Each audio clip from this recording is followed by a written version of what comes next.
going on, guys? Welcome back to Pure Evil MMA. I'm your host, as always, Evil Eddie, back here in studio, and above me is the infamous Ted Czech. What's going on, Ted?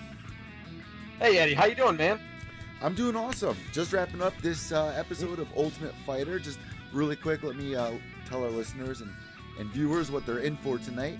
Ultimate Fighter Season 27 is going down, and me and Ted have been covering it the past couple of weeks. And tonight, Episode 4 went down with somebody who me and Ted are actually very familiar with, where we interviewed him about 12 months ago right here on Ted's channel, Mr. Thug Nasty, Bryce Mitchell. Now, Ted, before we even talk about his fight, me and you were talking about it last week, his name, Thug Nasty, does it make a little bit more sense now after watching him fight and just be dominant?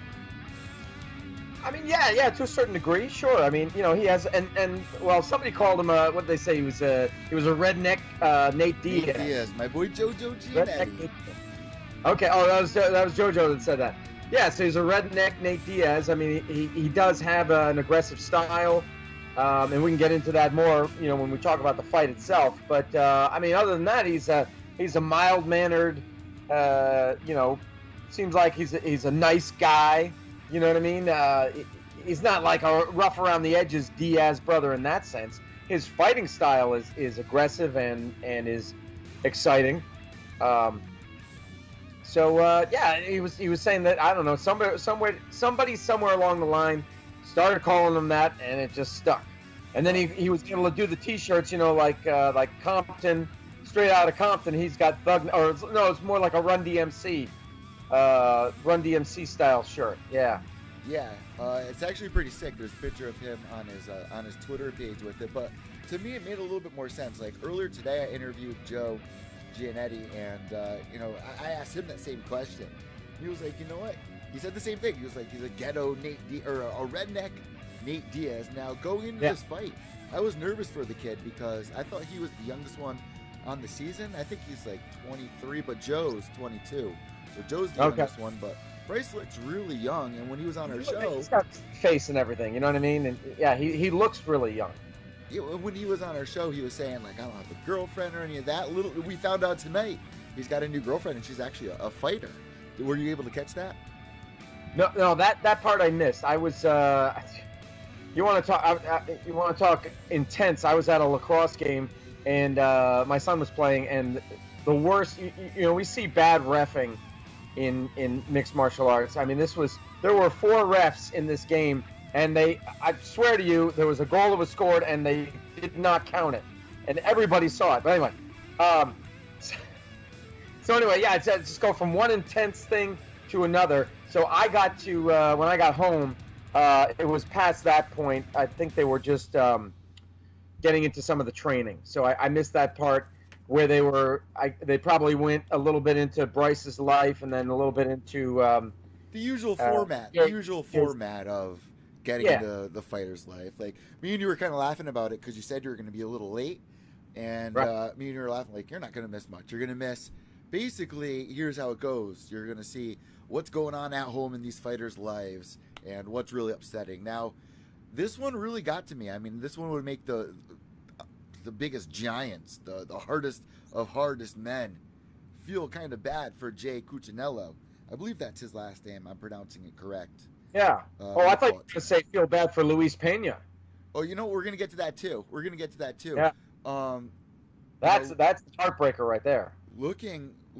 Just looking at Jay Cuccinello, him sharing his story, saying that he lost his mom at 4, lost his dad on his 11th birthday. Then he joined the army at 16 years old, and then he recently lost his brother and then fought like the next day and actually won his fight. So I'm sure there are people at home rooting for Jay. Yeah, that I missed, but wow, that's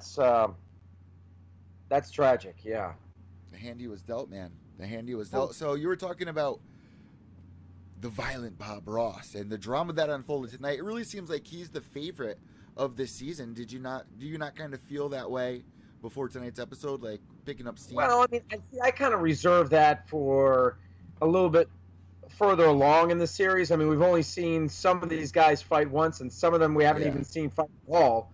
You know, I mean, you could look at Bryce. I mean, he's got he's got 9 wins to his credit, right? So, Yes, so if you man. want to talk strictly numbers, I think he's got more wins than anybody.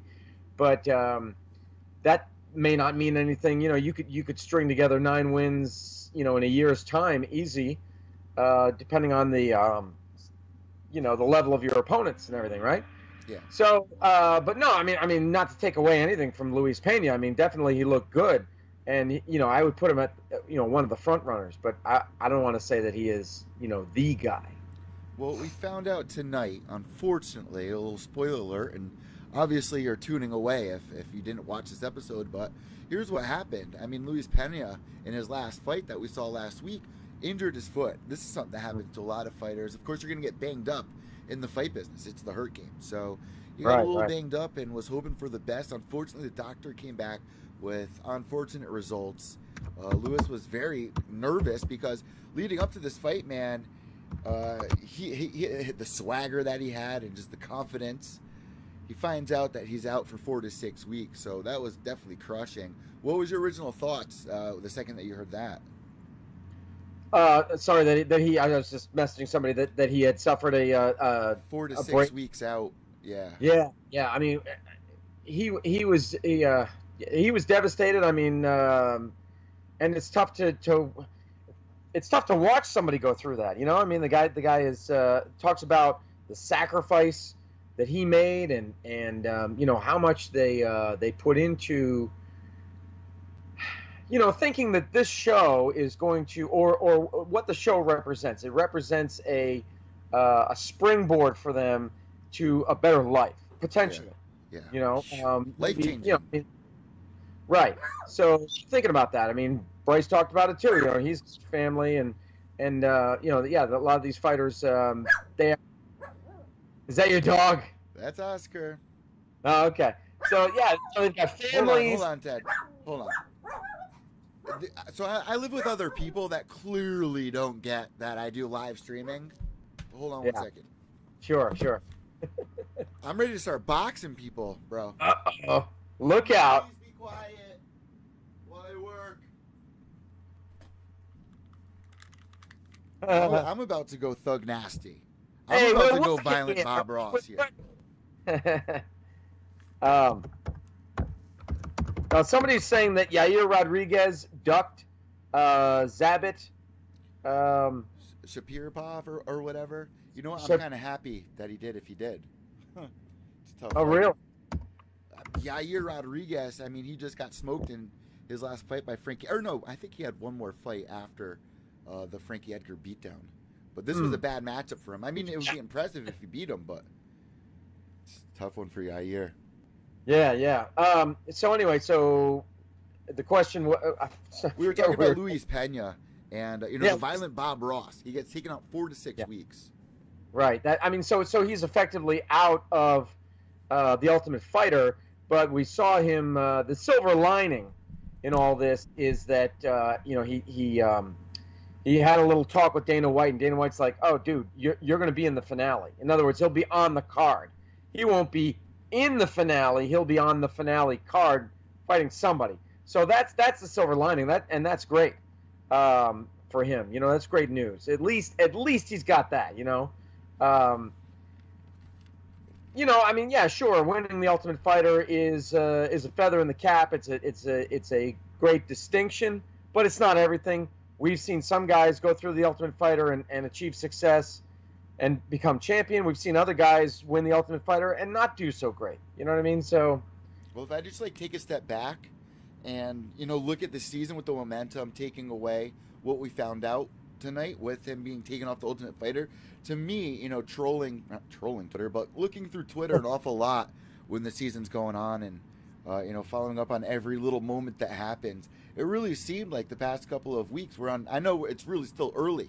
We're still on, episode 4, but it really seemed like a lot of these guys out there were big fans of Luis, and we're really hoping that he was going to be in the finale, and didn't see this coming. But we did see it a little bit in the previews leading into the week. But this is the worst case scenario. Yeah, you knew there was something up with him. You just didn't know what it was exactly, I think. Yeah, right? And you know what? Last week he was on Ultimate Fighter. Even tonight, right now, he's live on the Ultimate Fighter. He's engaged on Twitter, tweeting all night. my heart goes out to the guy. And you know what, Ted? I don't know if you ever saw the movie Remember the Titans, but he had a real Remember the Titans moment tonight when he got back to the house. He's like, team meeting, like real emotional, real intense. Give the guys a real pep talk. I mean, DC told him to do that, you know, and basically, right? He kind of said you need to keep these guys going, and Luis Pena took that seriously. Yeah, DC was like, sometimes we don't choose our own path. Let it burn, let it hurt. Quotes of DC. Let it burn, let it hurt. Let it burn, let it hurt. Wow, and who better than DC? I mean, more relatable. You can't be more relatable than you know, somebody like DC telling you that after what he's recently been through by losing to John Bones in an embarrassing fashion that he did, and crying in front of the cameras. I mean, there were memes about it. So if there's anyone that tell you to suck it up, it's DC, right? Well, he also said, hey, it's okay to cry. It's all right to cry. You know, I like Stipe's speech after Cuccinello lost, you know, and he was saying, hey, look, we're a team, but MMA is unique in that, you know, it can be a team sport in the sense you train at an academy or whatever, you train with a team, but it's also an individual sport at the same time. And so I think he issued a very, you know, inspirational speech in his own right, trying to get these guys motivated, you know, to win, because they're down 4-0 or 0-4. Yeah, and Stipe doesn't like losing, and we saw a little beef after the fight. We're gonna break down that fight and give our take on it, but there was some beef that unraveled afterwards that I thought was pretty funny. Was that Thailand that was doing that? No, that was Don. Well, Thailand is matched up with Mike Trezano. So it was Delaney. But it was Dulani who started yapping again, because he sees a camera. Alive, Dylan, and Dylan. He never met a camera that he didn't like. You know what I'm saying? That guy Dulani. And okay, here I have a question for you, Eddie. Your coaches are broke. 20K Rolex, little man. Right, he's yapping about a 20 grand watch. What's he doing on the Ultimate Fighter then? If he can afford a Rolex, I seriously doubt that's a real Rollie. Come on. If you're doing that, if you got a Rollie, what are you doing on the Ultimate Fighter? I just want to roll it with some diamond rings. I don't know, man. I don't know, but that's like rap trash talk. That's like 50 Cent. That's what we're gonna see in Bellator in a little bit. We'll talk about that later, but that's not. Those aren't fighting words. That just looks bad. Or somebody and get a record contract, then he needs to stop with the fighting. It looks bad, right? Check. You can hear me now, right? Yeah, can you hear me? Don't talk like this anymore. Is it better? Yes, it's better. It's better. All right, let's use this microphone then. That was really weird, Eddie. Like all of a sudden, you know what happened? I hit the cord with my elbow, and then it drops the mic, and it does that weird. I've done entire streams that way, and been so mad afterwards. Oh my god! So weird. But let's get back into it. Yeah. I want to talk a little bit about Bryce and what he was doing. That got everybody to be just like kind of shocked and taken back, because these guys don't have cell phones. They don't have TVs to watch. I mean, it's really meant for these guys to start drama, really. But Bryce starts making a freaking bow and arrow. I know that you didn't catch that, but the kid literally started. Just the bow and arrow. Yeah, he had the fire going. He had the stick out. It was bending it, and then he even made the arrows. Started launching them. I thought that was pretty badass. Yeah, and then he was like, I had this weird dream. He was like, I had a dream I was next to 20 squirrels, and there was this little crazy deer that I took a photo with. And everyone was like, dude, what? What are you talking about right now, Bryce? Bisping is saying that Colby shouldn't fight RDA because they are teammates. Are they really? Do they? How close are they? Listen.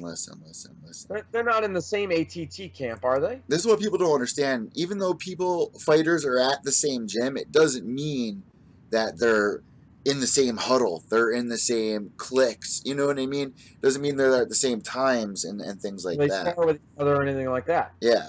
Right, because Colby's been training there when Tyron Woodley's been there, and they don't talk to each other. They obviously don't train with each other. Yeah, Woodley will be in the ring, doing, sparring or whatever, and then Kobe is usually, hitting bags or on the treadmill. From what I've seen and heard him talk about, I mean, I talked to Kobe last year, probably about 14 months ago now, and he was aiming for the RDA fight all the way back then.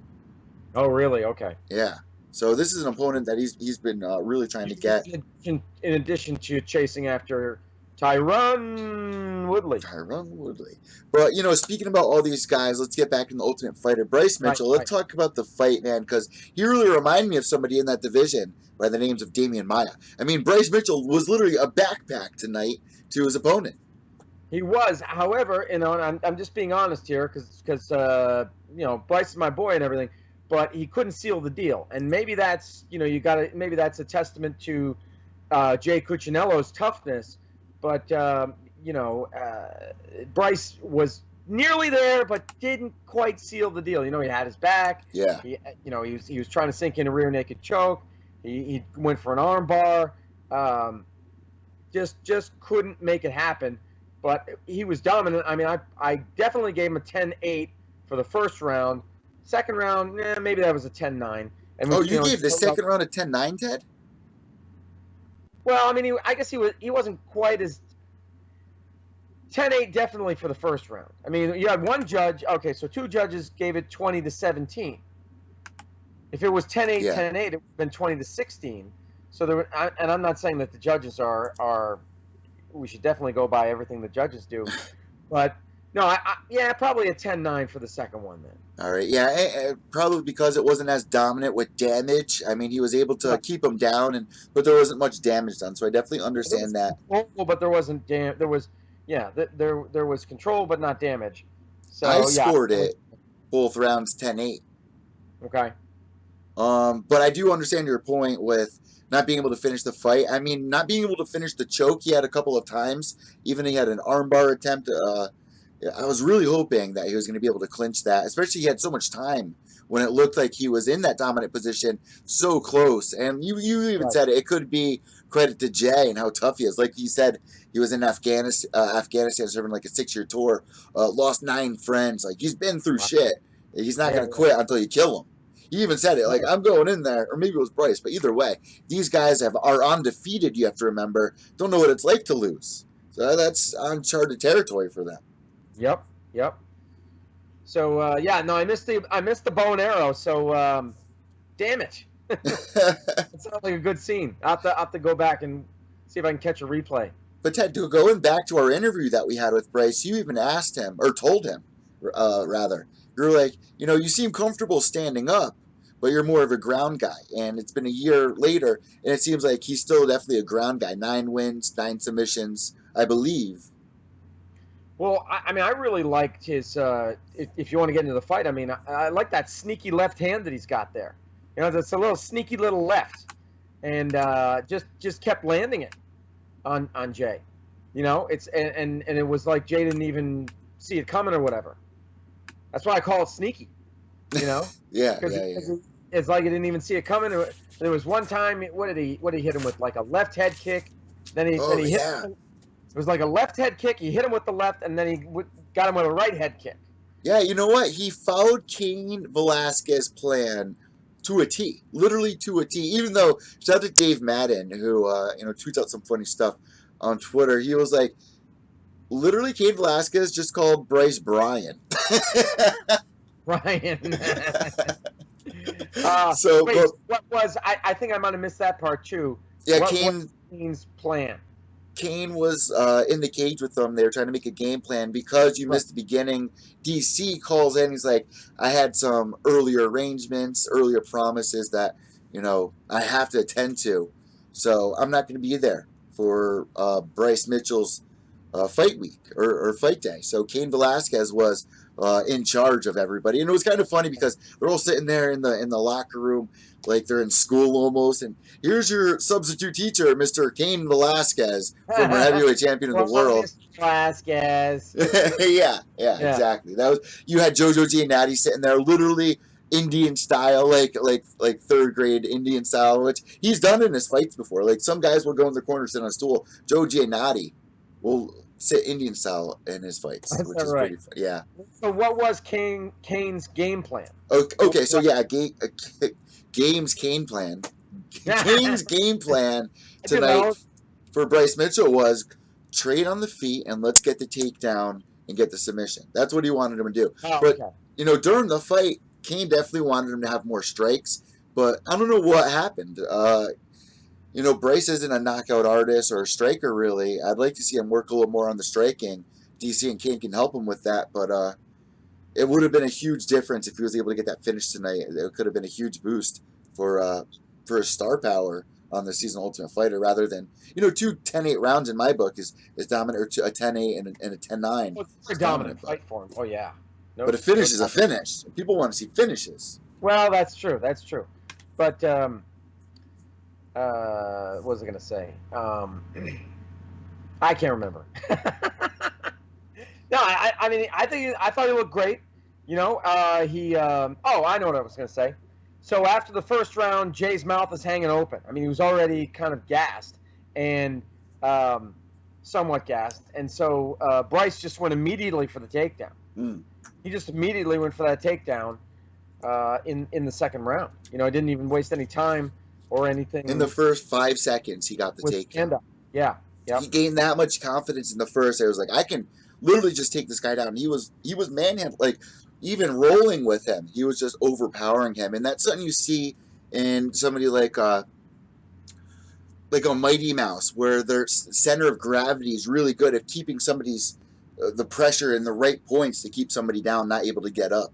That was very impressive on Bryce's part. I agree, Ted. Yeah, I mean, I think he's very. I know we use this term a lot, but he's very well rounded. He had takedowns. He had nice takedowns. He had some great stand up that we saw. I liked those head kicks, though. I want to see more head kicks from Bryce Mitchell. More cowbell. They were quick. They were quick, and they definitely did a lot of damage. He even landed a knee that connected to Jay's jaw that rocked him and stumbled Jay backwards early on in the first round. Yep, and that sneaky left hand. Don't forget that sneaky left. So moving. Here's a little more from Stipe on. He says, Ted, Joe Rogan said Colby shouldn't talk shit about John Jones. Yes, he should. But anyway. He should, because it's getting people to talk about it. Exactly, right? Well, yeah, and I mean, if Colby saw John Jones doing steroids in college, then why not say it? I mean, Chael's already called John Jones out pretty hard about hiding under the cage and things like that when USADA shows up. Right. Colby said Joe Rogan should watch his mouth or he might get slapped. Yeah, right. That'll be the day. That'll be the day, boy. That'll be the day. Okay, so yeah, we're not going to have fun taking a huge kick to your liver from Joe Rogan. Yeah, have fun with that. You can talk about it. Let him talk about it. You know what I mean? Well, yeah, there's videos, though, of Joe Rogan, and you can look at him one of two ways, but the way I saw him, there's a video of him where somebody's, like, messing with him after a show or something like that, and Joe literally chokes the dude out. Like, he probably could have got arrested for it, but Joe's no joke, man. He knows his shit. He's even shown GSP a few things. The altercation he had on when he was the host of Fear Factor. Yeah, with that couple. That couple was just like so butthurt about, and I know you guys hate that term, but they were so butthurt about the losing or something like that. Joe Rogan got right in the middle of it. Oh, I thought that's what you were talking about. I wasn't sure. No, there's videos. There's videos on YouTube of Joe Rogan, like, after shows, just random, like, I don't know if it was a comedian or what it was, but you can check it out on YouTube. Joe Rogan chokes guys out. It's Joe Rogan, man. I wouldn't fuck with Joe Rogan. But, he's even responded to Kobe. He said, he's like 50. Don't slap me, Kobe. You literally said, don't slap me, Kobe.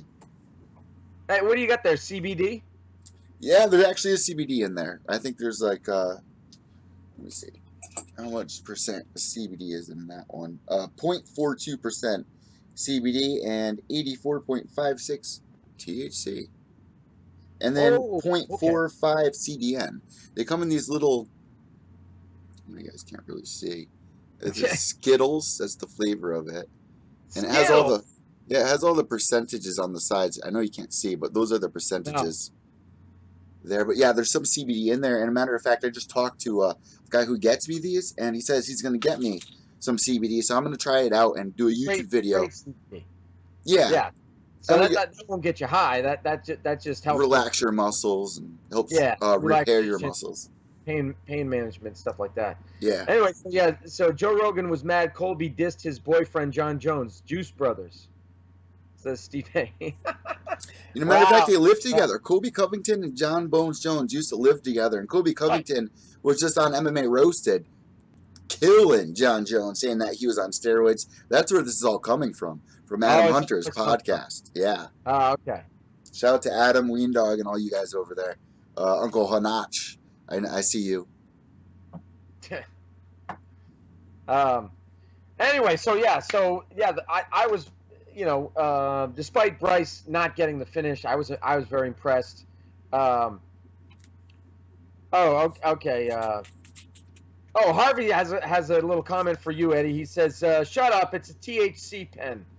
Be honest and stop saying there's nothing wrong with getting high because you like it." Yeah. I said there's 0.45 CBD and 84% THC. Right. That's what I said. Yeah. And if you follow me, and make sure you guys, if you aren't following me already, on Twitter, it's right here.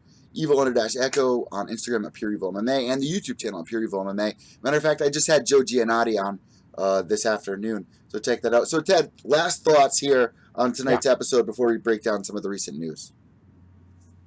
If we have to rate it out of 10, rate it out of 10 like usual. The show, I give it a 10 out of 10. Tonight's episode, 10 out of 10. Oh, 10 out of 10 for sure, because the fight was exciting, the fight was great. Although I didn't even see the background, I mean, and then just the emotional roller coaster that was Luis Peña's story. Yeah. So I think it had something for everybody in it. You know what I mean? I think it had a great fight, and then just the great emotional content. Although it's terrible to see him go through that. If you want to feel emotion, it doesn't get any better than that in that sense. I don't mean that it's a good thing at all, but it was good TV, is what I'm trying to say. Like you said, it was a roller coaster of emotions, and there was a silver lining to it, which was the most important part of it all. So there were some ups and downs, and I like how emotional Luis was getting into it. Like he was literally giving them a Remember the Titans speech. It was just a team, like we were saying at the beginning, like MMA is really a solo sport. It's really all on you, but you can feel the team energy, especially in this episode, especially moving forward now that Team Steve is 0-4 and not feeling pretty well, and that has a psychological effect on fighters, big time. Fighters do not like losing, clearly, especially on an undefeated season. Right. I mean, this is where the stakes are probably higher than any other. Well, I mean, you could argue that, heck, the one that Matt Serra was on, he won, and that gave him the title shot against GSP. But I mean, to have all these guys, and there's only going to be one featherweight and one lightweight that's going to emerge undefeated. That's going to remain undefeated. Everybody else is going to go. So how do you think Bryce Mitchell has a chance? Do you think Bryce Mitchell has a chance of going the full distance, or do you think that maybe not having the power in his hands might be an effect? But then again, we don't know what's going on. He could have hurt his hand in the fight, and that could have been the reason. We don't really know. I mean, his striking was good. I mean, did he didn't rock Jay at any point? No, he did. He did with the knee, that one knee. Okay, but no, I mean. Yeah, I think that he does have potential. I think he does. I'm going to give tonight's episode an 8 out of 10, close to a 9 out of 10. If there was a finish, it would have been a 9 out of 10. Let us know what you guys think on Twitter at Evil_Echo. That's EVIL_ECCO. And also on Ted Czech's Twitter page at Ted Czech. That's TEDCZECH. All right, so moving forward here, Ted, what's the first news topic that stood out to you this week? Oh, well, it would have to be GSP versus Nate Diaz. Those are the rumors, and I actually got it wrong. I thought I was hearing rumors about Nate Diaz versus Cowboy Cerrone, and got really excited when she heard that news, but it was a bust. The news was GSP versus Nate Diaz. Now, the issue that I've been seeing, Ted, Right. no one's really that excited to see that fight. Are you? Well, I mean, it came out of left field, right? You're like, what? You know, well, first of all, we nobody knew that GSP was going to come back. I think people had kind of written him off, like, oh, you know, he did his money, he got his money, and he ran back to Canada. But yeah, but you know, and then some people were saying, oh, he's looking really slim, and maybe that's because of the colitis. And so then we hear that this fight could be at 155.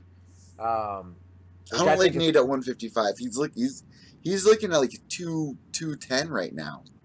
Really? At least recently. People argue with me on Twitter saying that Nate is a 155er. He's really not a 170. He's only fought a few times at 170, and he hasn't done great. He's better suited for 155. That people argue with me on that. Throwback to TUF 5, man. Wow. Anyway, yeah. So that to me was like the biggest news until I heard about Colby Covington and Joe Rogan. But you know, that's pretty significant, I think, and in a gossipy kind of way. I mean, it's not going to really amount to anything. We'll never see the two of them, you know, have an altercation. I don't think, unless you're playing the video game. Right. Is Joe Rogan a player? He was in UFC 2. I'm sure he was in this season as well. You can play as Dana in this season. You can play as Bruce Buffer, who has like 89% power in his hands and stuff. Like it's actually ridiculous. Dana White's statistics are jacked out too. So. Oh yeah, here's my cat. He's growing. Oh wow, he actually looks smaller. Smaller. Yeah. You know, sad news said we got to put Buffy down tomorrow. Meaning Angie Jabs, one of the rats. Buffy. Oh, you gotta put a rat down? Yeah, she's not doing too well. I saw her tonight. Right before Ultimate Fighter, I drove out there to see her and brought some cheese for her real quick and get a little comfort there. So just wanted to update the fans, the listeners. But yeah, I wouldn't bring any of my rats around that cat. But anyway, GSP, Nate Diaz. I mean, Jesus, I'm not really into that fight. Of course, we know that his brother fought GSP, and you know, we know how that fight went. So, I'm not too into this. I'll watch it. Things about that. Remember the whole weight controversy that GSP was actually allowed to weigh in like a half a pound over, you know, because it was in Canada. Didn't Nate not show up to like the presser or some dramatic thing? Dana was pissed. But and then there was the whole thing. Nick said something about, it was only like a year or so ago that he said he got drugged. Remember that? Oh my God, yeah. It was like a year and a half, 2 years ago. He was eating at a diner and somebody was filming him and he said, yeah, I got drugged when I was there. They gave me something. GSP's camp gave me something. And he was saying that they oiled him up, right? Wasn't he saying that? I thought that they had him drink something and then he felt funny after that. But didn't he say that GSP was like oiled up or something like that before the fight? That was different. That was against BJ Penn. Okay. That was Greasegate. Greasegate. Phil Nurse, who was a Muay Thai guy, and GSP, I don't know if he still goes to him, but GSP used to train with him in New York City. And yeah, he was the one that coated GSP with grease in between rounds. How about that? What are we hearing in the chat room? What are they saying about this? Let's see. So, Broken Steven was saying, ooh, Cerrone versus Nate Diaz, two amazing strikers. That fight already happened, though. Diaz versus Cowboy 1 already happened. Yeah. Let's see. What else we got here? Oh, Harvey's saying, dude, those rumors are dog shit. I guess talking about Nate Diaz and GSP maybe. I hope so. You know what? I think the UFC does a good job paying attention to social media and giving the fans more of a voice, like listening more to what the fans are saying about some of the potential. Like they put a lot of feelers out there on Twitter. Mm-hmm. You notice, you know? The speculation some people are saying is, okay, so GSP fights Nate at 155. If he wins, then that just puts him in line for the title shot. Well, people were even saying, give him a title shot. They were just trying to throw him right up there. Like, Hey, it's Harvey, not even top 5. Thank you, Harvey. What was that? Harvey Weinstein with the donation. Harvey Weinstein, what a name! And thanks for tuning in once again as well. He said he's experiencing some hard times because he's got a money grubbing bitch or money grubbing bitches. He's got more than one, poor Harvey, but he's gonna funnel money to us anyway. He's literally turning into poor Harvey, literally. Literally. Man. But yeah, moving forward, Ted, if this is just a crock of shit, and like I said, they do put those feelers out an awful lot, I hope that they are listening, because what I'm seeing is that people just aren't into this. Of course, like I said, I'll watch. But if this was a pay-per-view headliner, I don't know. Matters just below it, really. Here's J.R. Roberts saying the winner of GSP versus Diaz gets Conor at 155 for the interim belt because Khabib is in Ramadan. Or he's about to get into Ramadan, and that thing goes forever. Unless you're below Muhammad. Below Muhammad's done it before. He's done it twice. What, fought during Ramadan? Like doing fasting and having to go through training camp and all that, I guess. Like Khabib's like, forget it, dude. I'm not fighting. Not in his situation. You're at the top of the top. You need to be perfect. You can't have. I mean, he takes time off before it, during it, and after it. And every year, every time it comes around. Every year it's the holiday for them, and it's like a month long or something, or more, maybe even more than that. I wonder how much tiramisu he eats during that. Let's see. Oh, JR saying JR believes that Khabib might get injured in camp from going dark in Ramadan. Meaning, I guess he brings himself down, with all this fasting and stuff, and then maybe he's not at his top, and then gets into a fight camp, and maybe things don't go so well. He's around a lot of perfect people, a lot of good mentors. We saw it tonight. If you're around people like DC, Cain Velasquez, you're around good people. Once you're in fight camp, at least at AKA, you're in good hands. Or are you in good hands? Because you might get injured as well. You're in good hands, but are you in good hands? No, I'm just playing. I'm just playing there. But last thoughts here on GSP Nate Diaz. I mean, I would pay to see it. I would pay to see it. Yeah, I mean, in Canada or something. If it was, there needs to be something extra into it for me. What does that fight do? What does that fight do? It's just, I don't know. It's like a special attraction fight, if you will. But there's so many better options. There's so many better options. Like you said, Ted, this really came out of nowhere. This came out of nowhere. No one was talking about this. No one. Hold on, just there you go. Harvey wanted my my Patreon. I do have one, so I just put it in there for him. Let's see. Won't train and eat wrong, says J.R. Roberts. Oh, yeah, it's probably talking about the tiramisu. The tiramisu bandit. Yeah. Anyway, let me get back to what you're saying. I mean, I would watch it. I would watch it for sure. And I see it from Nate's perspective. He's been chasing Conor. He's been holding out for Conor. He wants his red panty night. He wants the big money fight. Conor's unavailable. They offer GSP. Hey, I would go for GSP too. I'd be like, yeah, that's my money fight right there. So I don't blame Nate at all. And well, if Nate beats GSP, that's huge. I'm just happy to see GSP coming out of retirement again or continuing to fight. You know what I mean? Because I had written him off. Yeah, I think a lot of people just thought he wanted to come back for that one fight, just kind of stay relevant and bounce. And he did do that. So it is kind of weird that he is returning at the same time. Maybe if we get closer to the fight, I'll get a little more excited as it sinks in. But really, it just caught me off guard. It just caught me off guard. And that's once the shock factor goes away and it's turning into reality and I start imagining the fight, then it might be a little more excited, Yeah. So is it messed up? You're minimally excited. Is that right, Eddie? Is it messed up? a little bit excited. Yeah, it is. I'm sorry, man. I couldn't resist. Is it better now? Yeah. Oh, Madonna me. I'm not really excited about it right about now. Is that right, Eddie?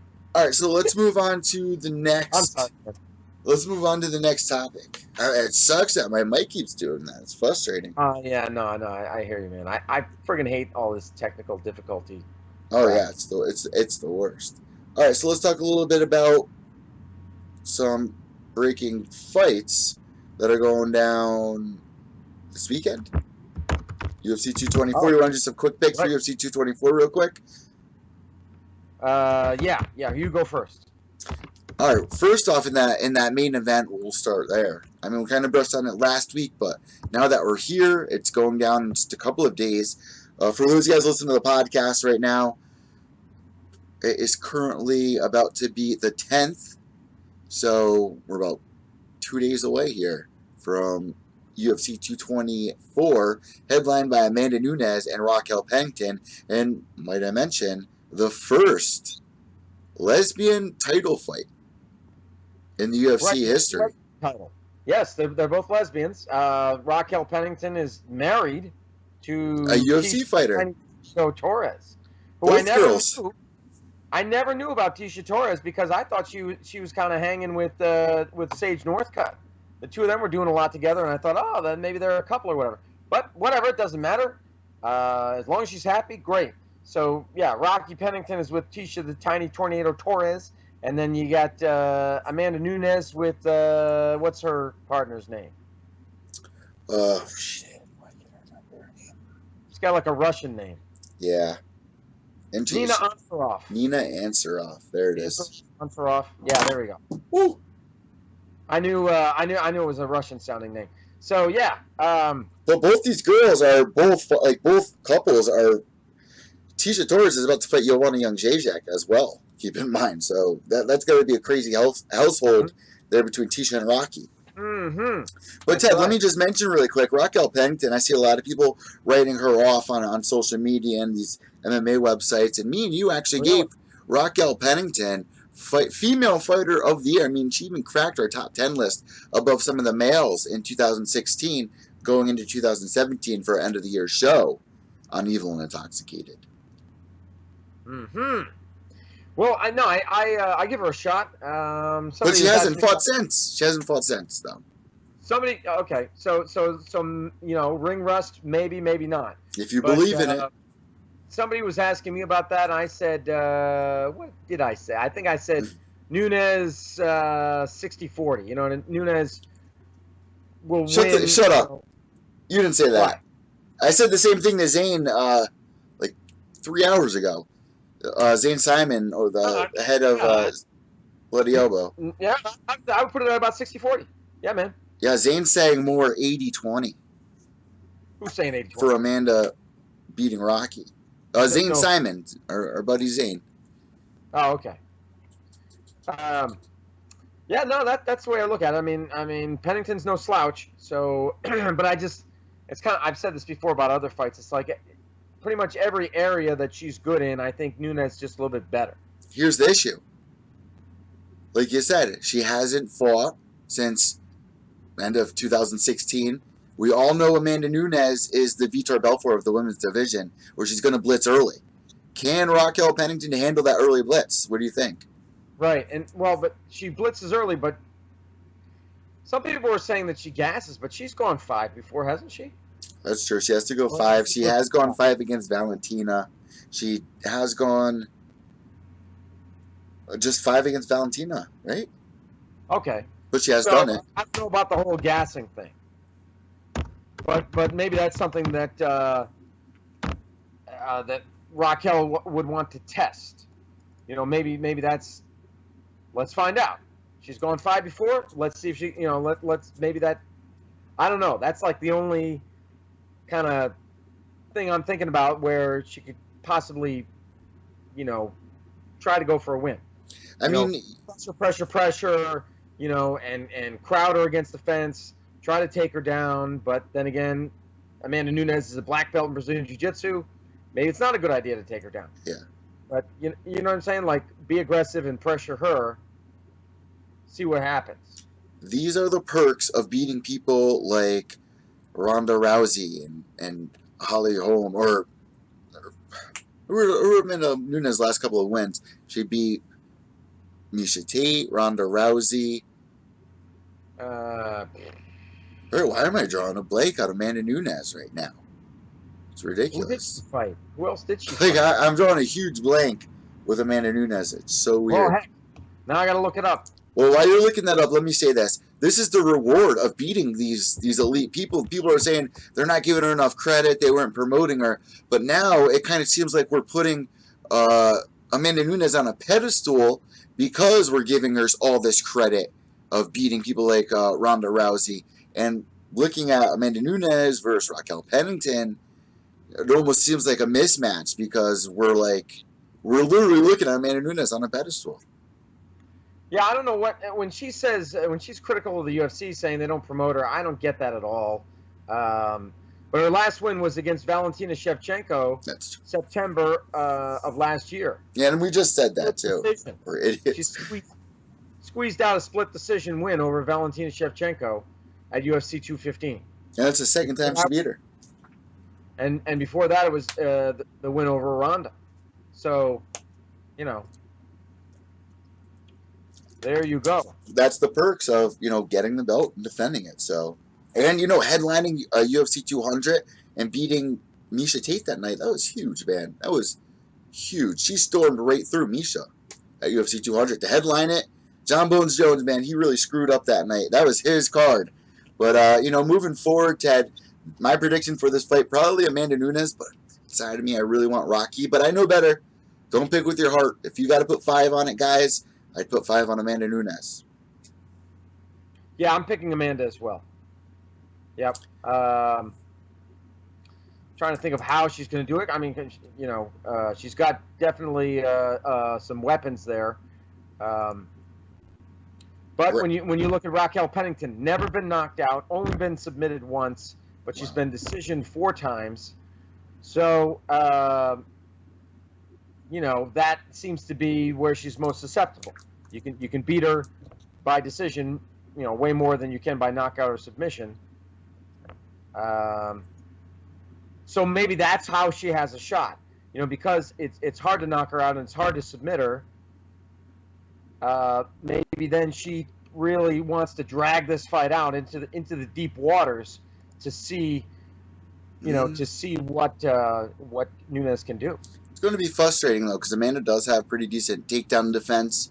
If Rocky can't get it a couple times, that will destroy a lot of fighters' confidence when they're chasing after something and can't get it.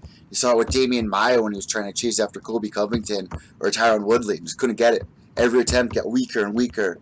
Round after round, confidence was just going down.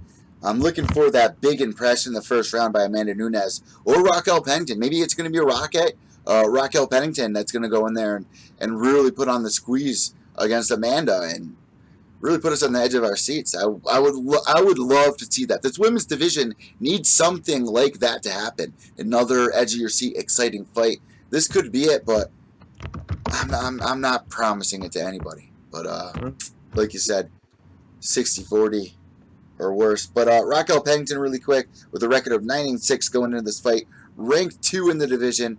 And then you got Amanda Nunes at 15-4 going into this. Let us know what you guys think on Twitter at EvilUnder-Echo and at Ted Czech at TEDCZECH. Closing thoughts on this, Ted? Do you have any? On that fight or on that fight? Just on that fight.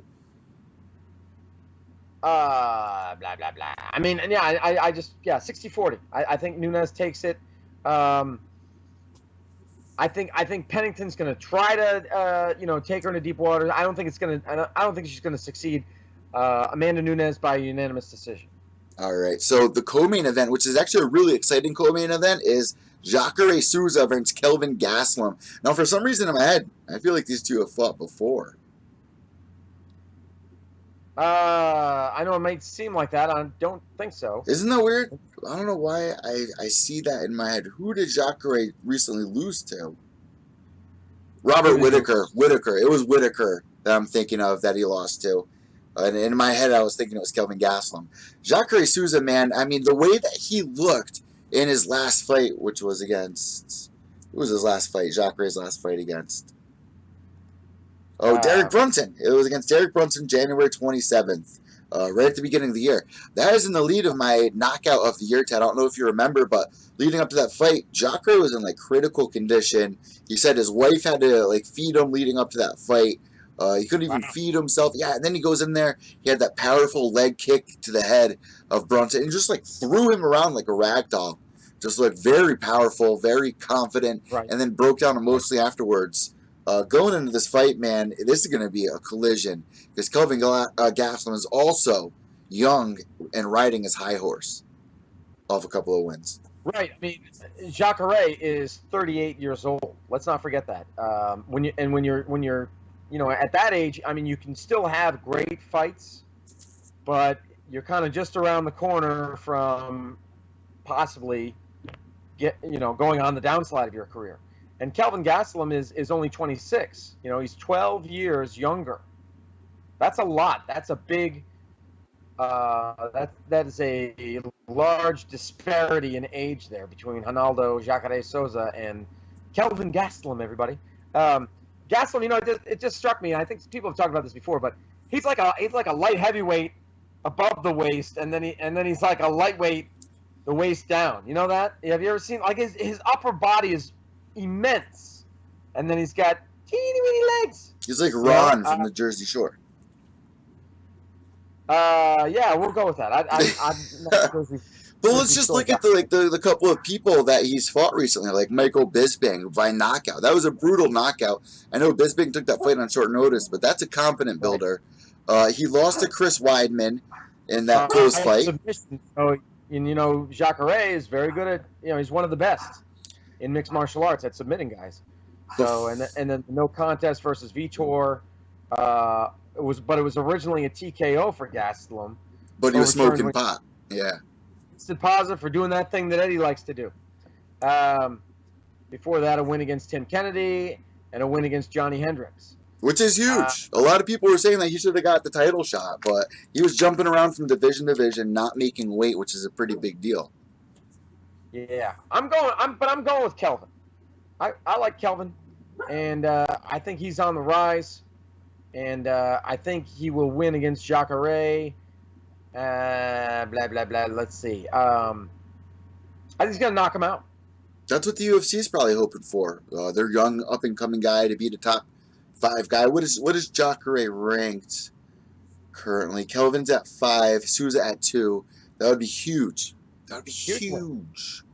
Yeah, you could see them just flip-flop, right? Kelvin takes number 2, Jacare goes down to number 5. Yeah, that's probably what will happen. But I'm going to take Jacare Souza, probably get done in the first round via submission. I love the energy that he brings. This is a definitely solid card. Underneath that, somebody that we were kind of talking about last week, Ted, with fake accent, somebody that needs a translator for her native language in American. Mackenzie Dern going up against Amanda Bobby Cooper. We briefly spoke about this last week. I did post a YouTube video up on the Pure Evil MMA YouTube channel. But really quick, let's just give our predictions. Mackenzie Dern, right. The crazy thing is we hear that Anderson Silva is getting better at English, whereas Mackenzie Dern, Yeah. What are you going to do? And we love Mackenzie Dern. No bash on her. At least I do. No bash on her. It's just weird. We have to say something. She's got the best boobies in MMA, so how can we say anything negative about her? Ever since Gina Carano left, we've been looking for the next nice. Anyway, so you got Amanda Bobby Cooper. I got to admit, I don't know a lot about her, but she's 3-3. Not a great record. 3-3 in the UFC. 4-3. I see. I have her last fight versus Angela Magana. Before that, a loss to Cynthia Calvillo. Before that, a win against Anna Elmose. Then losses to Tatiana Suarez and Aspen Ladd. And she started her career with a win over Brittany Dugas. Her loss to Tatiana Suarez. Tatiana Suarez is a wrestler, a very good wrestler from that season Ultimate Fighter. Mackenzie Dern is one of the best submission artist. So we might see a little trouble there with ABC. ABC might run a little trouble, but I am rooting for. I mean, both these girls are a little trouble for each other, honestly. Mm-hmm. I'm rooting for Mackenzie Dern and Amanda Bobby Cooper. If we got to put 5 on it, I'd put 5 on Mackenzie Dern. My heart's with ABC. Yeah. 5 on Mackenzie Dern. I mean, I think, as we, I think I might have said this before, or I might have been on one of my little broadcasts, but, I don't think that Mackenzie Dern is doing herself any favors by underestimating Amanda Bobby Cooper. I don't think she should do that, but she did say that, she thought this fight was going to be easier than her last fight. Nevertheless, I still think she has what it takes to win. So, yeah, by submission. Let us know what you guys think on Twitter. That's definitely a very popular fight that everybody's going to be tuning in to watch if they're a fan of this sport. Below that, we have John Lineker against Kelleher. Lineker in 6 right now, and we all know that he loves to stand and bang. This is a potential fight of the night, at least $50K bonus potential written on it. And he's coming off a win over Marlon Vera back in October of 2017. That was John Lineker's last fight.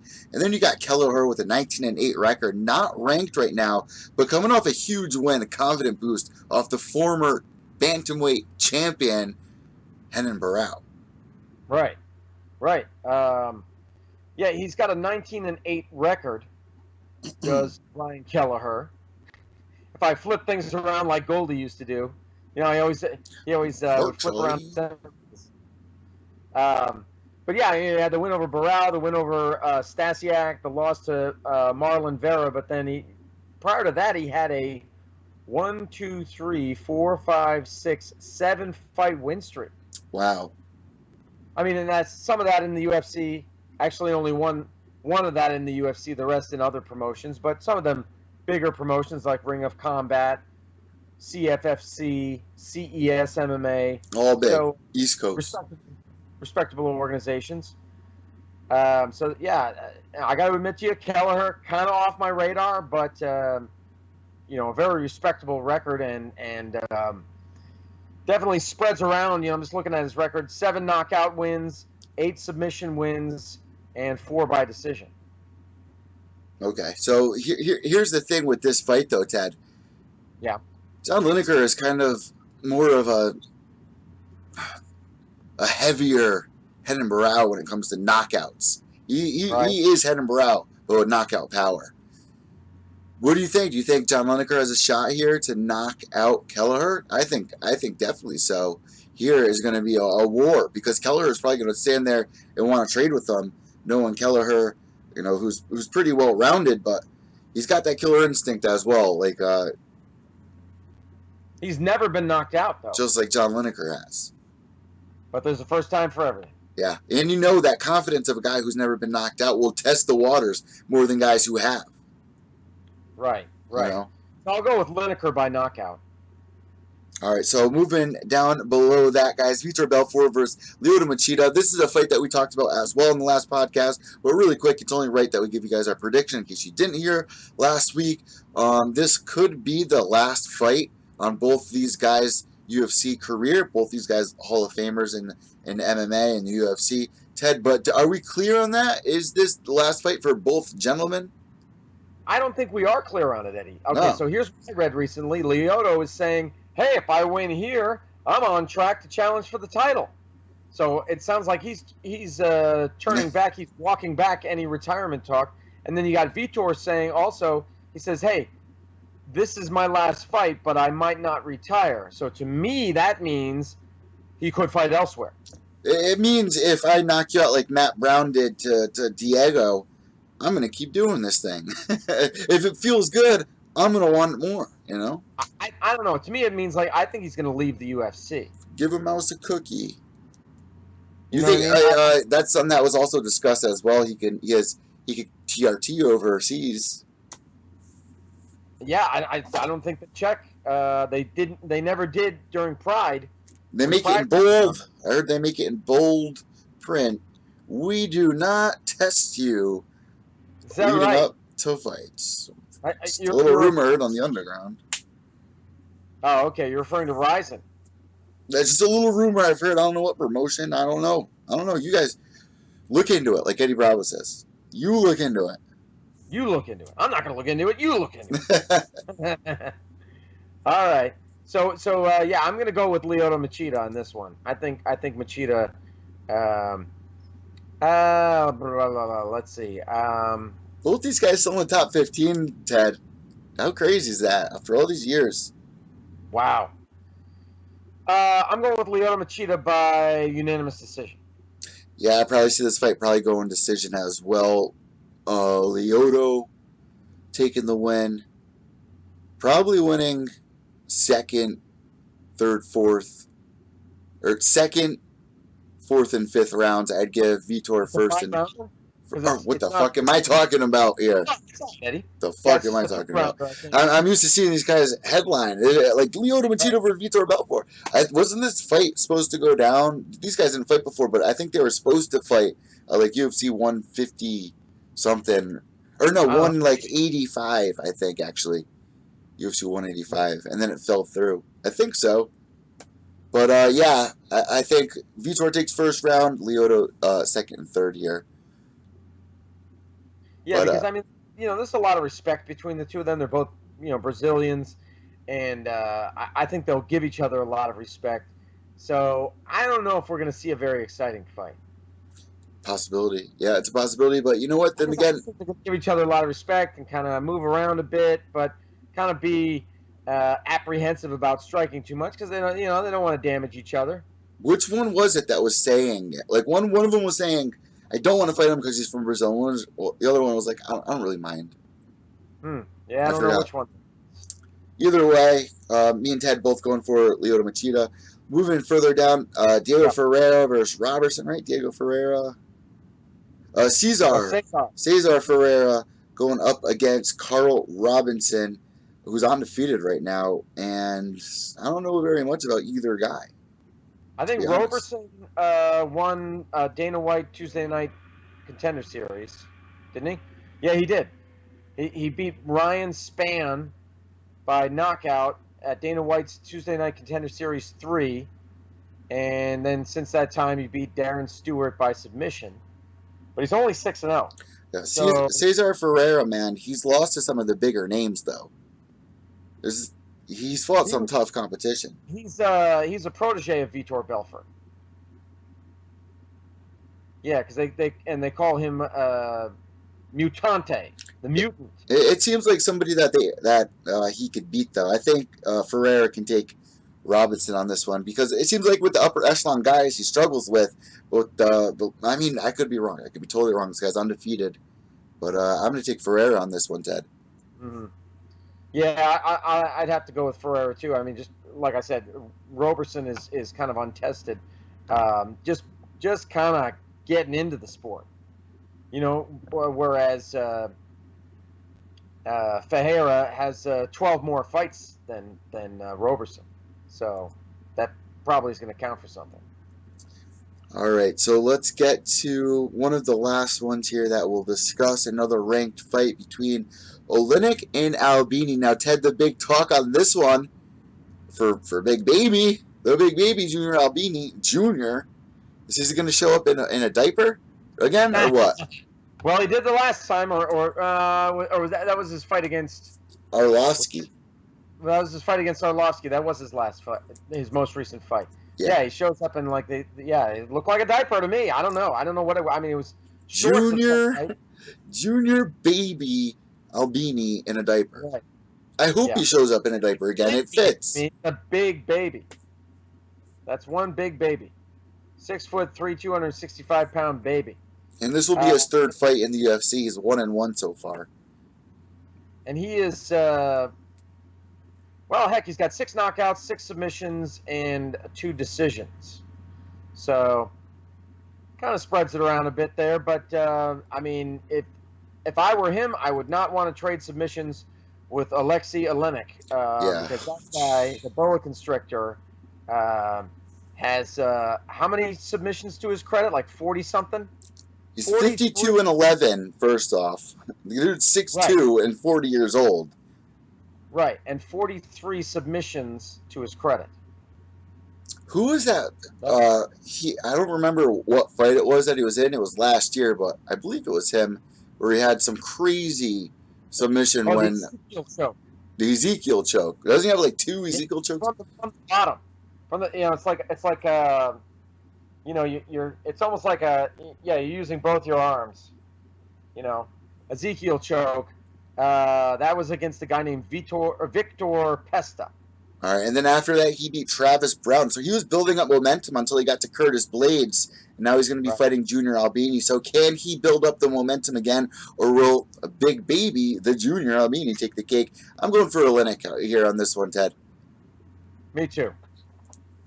5 on Oleinik. All right, last one.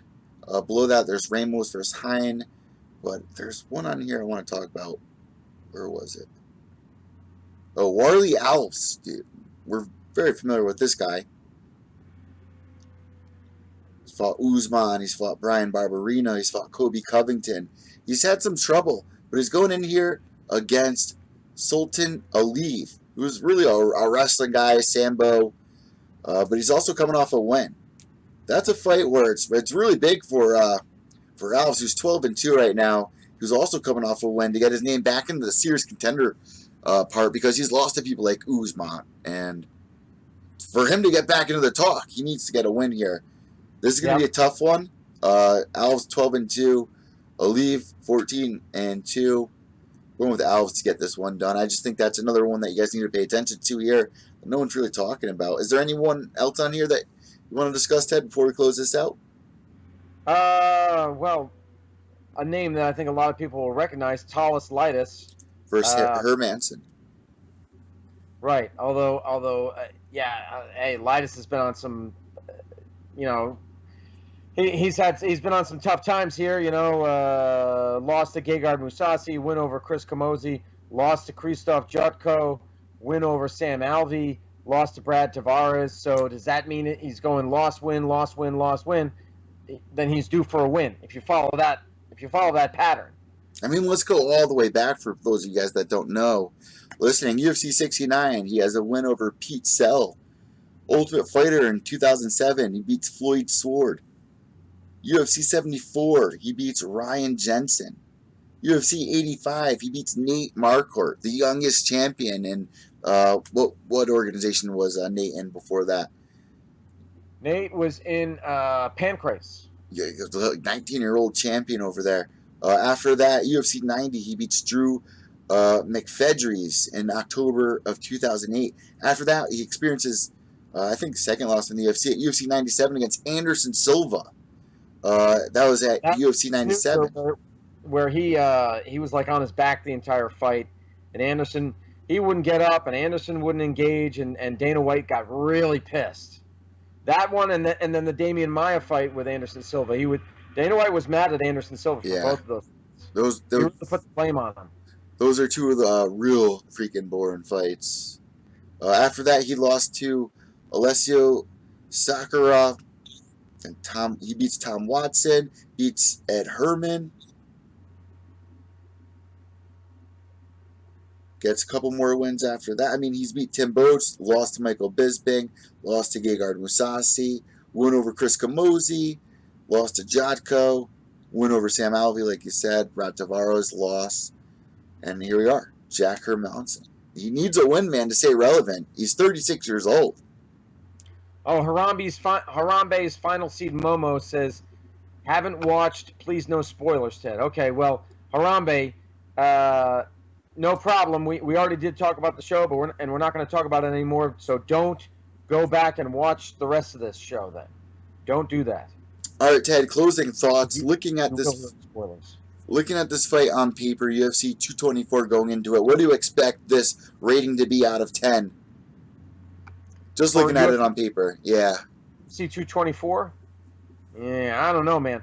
I mean, but the thing is, just looking at it like that, you're like, it doesn't seem so great. Yeah, but, I mean, hell, we could see some of the most exciting. You just never know. We could see some of the most exciting fights ever. I mean, some of the best cards we've seen have been like Fox cards, where you kind of sell things short and you're like, it's not going to be. all that great, and then you just get so much bang for your buck. Yeah, some of the biggest cards this year, matter of fact, have been those Fox cards. Right. So you just never know. You just never know. I mean, on paper, it doesn't look all that hot. You know, Machida and Vitor way past their prime. You know, I'm really I'm not a Nunes. I'm not really a Nunes fan. Not really a Raquel Pennington fan. No offense, but that's just, yeah, I don't know. I'm just not, you know what I mean? I'm not excited about that fight. Let's see, what fight am I the most excited about? Probably Souza versus Gastelum. I was gonna say the same thing. Same thing. You know what I mean? That's the most important, right? What's the most important fight? Is it Amanda Nunes? That is kind of important. I mean, yeah. If Raquel Penning's champion, might throw the division in a loop. Well, hey, I mean, then the question will be, well, does Nunes get? It depends how it. I think it'll depend how it shakes out, But then again, I've been, because my rule, even if you've been champ for a long, long time, if you get finished, you should not get an immediate rematch. But look, Joanna got an immediate rematch, and now we have Cody Garbrandt getting a rematch. You know what I mean? So I'm excited for that one, though. I'm excited for that rematch. That one makes sense to me, only because it's just the story is just so good, and those two go at it. Yeah, but I mean, but what about? Don't you think it should be Dominic Cruz, because Dominic Cruz has a win over T.J. Dillashaw? So don't you think that Dillashaw would want to get that back, or at least gain a certain amount of revenge over Dominic Cruz? Dominic Cruz probably deserves it, but at the same time, he also just recently got injured. Pulled out of the fight against our buddy Jimmy Rivera, who's going to be fighting a Marlon Moraes coming up. Oh, I didn't know about the injury, but then again, it doesn't surprise me because he's always getting injured.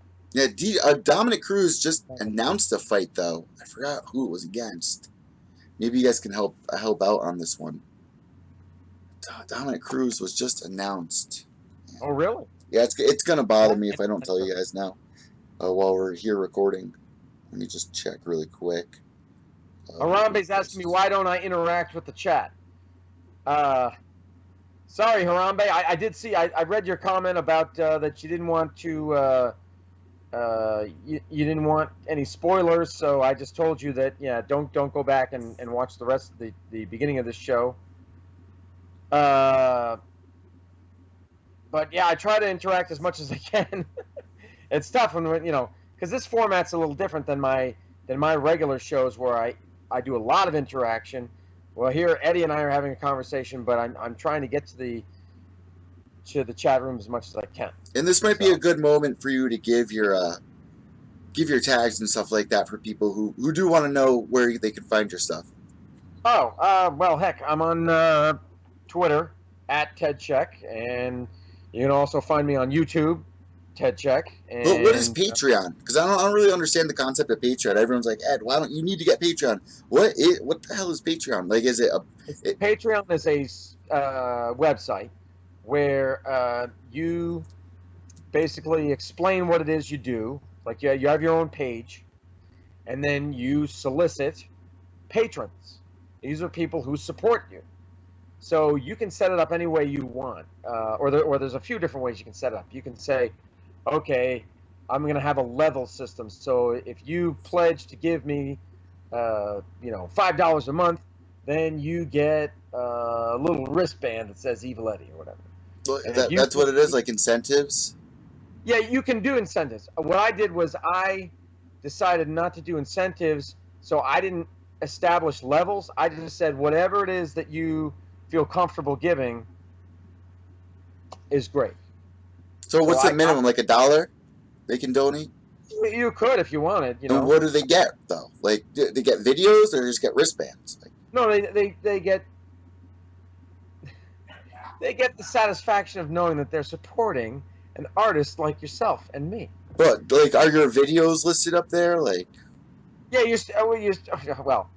you're supposed to post on there regularly. Okay, so it's But, I like mean, it's like a social media kind of thing, but private and for paid.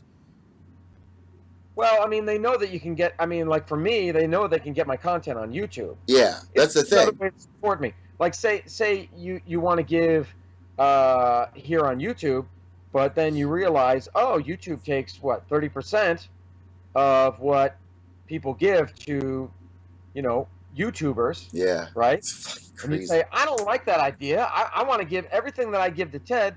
I want to go straight to Ted. Yeah, Well, then you do Patreon instead. YouTube takes everything from us.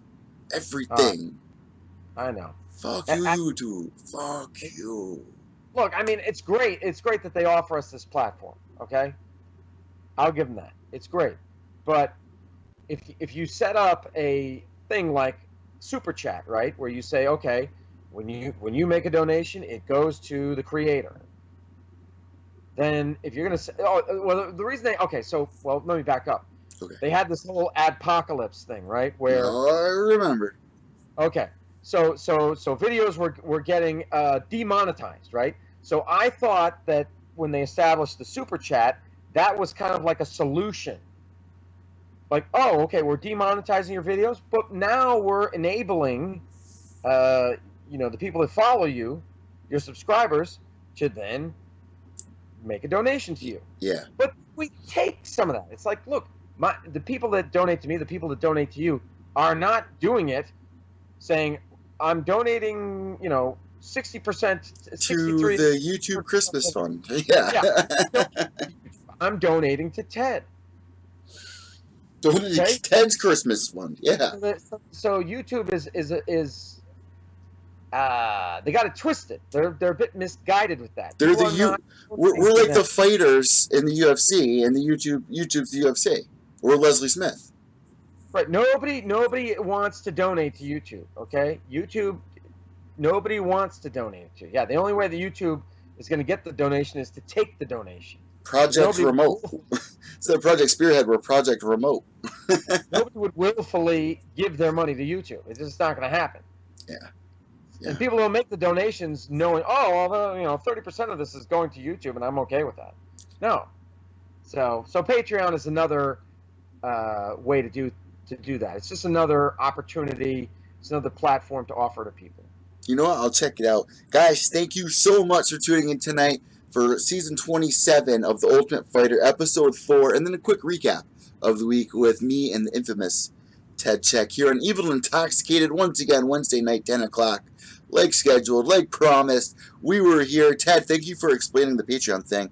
That was something I needed a little more information about. Maybe I will go make a Patreon account. But in the meantime, guys, you can support me by just subscribing right now on Pure Evil MMA on Instagram, Twitter, YouTube, iTunes, where you can catch me and Ted's podcast right here. And also, if you are listening and watching the season Ultimate Fighter, you're going to love the interview I just did with JoJo Giannotti. We talk about, home life. We talk about the season Ultimate Fighter, what it's like, going in there sparring with people like Cain Velasquez. Very interesting conversation I had with them. So check that out on the YouTube page of Pure Evil MMA. New merch is dropping as well. That should be set up tomorrow or the next day. Interview with Ken Shamrock's best friend. That went down. That happened. So check that out also on the YouTube channel. I'm trying to think about what I have lined up for this weekend. Of course, a recap of the fights that go down. Ted does one as well on his YouTube channel. If you're listening to the podcast and not familiar with Ted's YouTube channel, go follow Ted on YouTube at simply Ted Czech, where you can find this stream as well every Wednesday night. Thank you guys so much. Ted, last words? I'm good, Eddie. I thought, like I said, 10 out of 10 tonight for Bryce Mitchell, and just everything that went on this show. I thought it was the best tough episode I may have ever seen. If only Dana White could hear it. Guys, white knuckles till the end. Behave yourselves. We're out.